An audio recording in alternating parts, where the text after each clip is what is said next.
একদিকে বিশ্ব চ্যাম্পিয়ন মেসির আর্জেন্টিনা আর অন্যদিকে আফ্রিকার সবথেকে আনপ্রেডিক্টেবল দল আলজেরিয়া, যাদের দলে এমন তিনজন খেলোয়াড় রয়েছে যারা একাই ভেঙে দিতে পারে আর্জেন্টিনার ডিফেন্স লাইন। আজকে আমরা জানবো আর্জেন্টিনা আর আলজেরিয়া কাদের জেতার সম্ভাবনা কতটুকু এবং কেন। ম্যাচটি সম্পর্কে বোঝার জন্য আজকের ভিডিওতে আমরা দুইভাবে আলোচনা করব। প্রথমত আলোচনা করতে চাই আলজেরিয়া নিয়ে, কারণ আর্জেন্টিনার ম্যাচটি কঠিন হবে না সহজ হবে তা সম্পূর্ণ নির্ভর করছে প্রতিপক্ষের উপর। তাই আপনাদের যদি এই ম্যাচটি সম্পর্কে বুঝতে চান আপনারা, তাহলে অবশ্যই আপনাদের প্রতিপক্ষ সম্পর্কে কিছু জ্ঞান থাকা প্রয়োজন। আলজেরিয়া মূলত আফ্রিকা অঞ্চলের একটি দল। তারা আফ্রিকা অঞ্চল থেকে বাছাই পর্ব খেলার পরে বিশ্বকাপে অংশগ্রহণ করেছে। তারা বিশ্বকাপ বাছাই পর্বে মোট 10টি ম্যাচ খেলেছে, যার মধ্যে 8টিতে জয়, একটিতে ড্র এবং একটিতে তারা হেরেছে।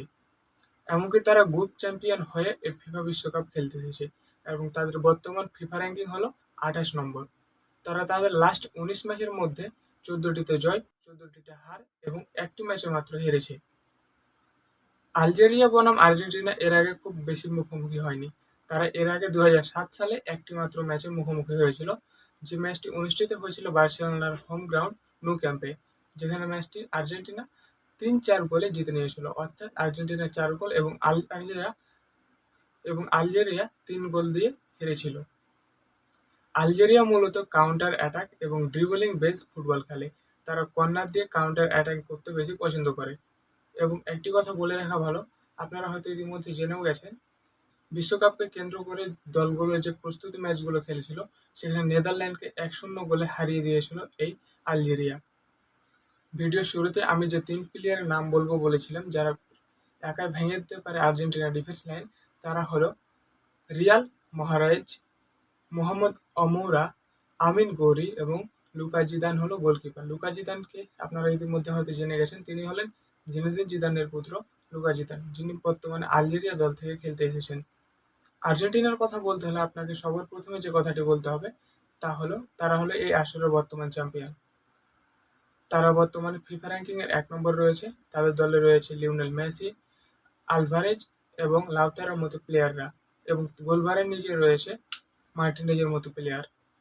ইতিমধ্যে আপনি আর্জেন্টিনার স্কোয়াড সম্পর্কে সম্পূর্ণ অবগত, তারপরেও বলি, গোলকিপার হিসেবে রয়েছে মার্টিনেজ, মিডফিল্ডার হিসেবে রয়েছে অ্যালেক্সিস ম্যাকঅ্যালিস্টার, এনজো ফার্নান্দেজ, দে পাউলের মতো প্লেয়ার, এবং অ্যাটাকিং সাইডে তো বললাম মেসি, আলভারেজ, লাউতারো, একই সাথে তরুণ আলমাদারা। ইতিহাস, র্যাঙ্কিং এবং কাগজে কলম হিসাবে আর্জেন্টিনা এই ম্যাচে স্পষ্ট ফেভারিট। কিন্তু এবার বিশ্বকাপে যা দেখা যাচ্ছে, স্পেন বনাম কেপ ভার্দের ম্যাচে 0-0 করে কেপ ভার্দের নতুন দল হিসেবে ড্র করে ফেলেছে।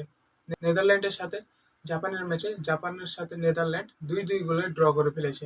যদিও জাপান প্রতিবারের বিশ্বকাপে কিছু না কিছু চমক দেখায়, তাদের কথা আলাদা করে বলা যায়, কিন্তু অন্যান্য যারা নতুন খেলতে এসেছে তারাও এবার চমক দেখাচ্ছে।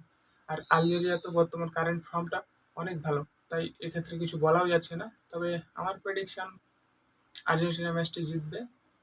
আমার প্রেডিকশন হচ্ছে 3-1, আর্জেন্টিনা 3, আলজেরিয়া 1। আপনাদের মতামত জানাতে পারেন কমেন্ট বক্সে। আগামী ভিডিওতে দেখা হচ্ছে আপনাদের সাথে, ততক্ষণ পর্যন্ত ভালো থাকবেন। ধন্যবাদ।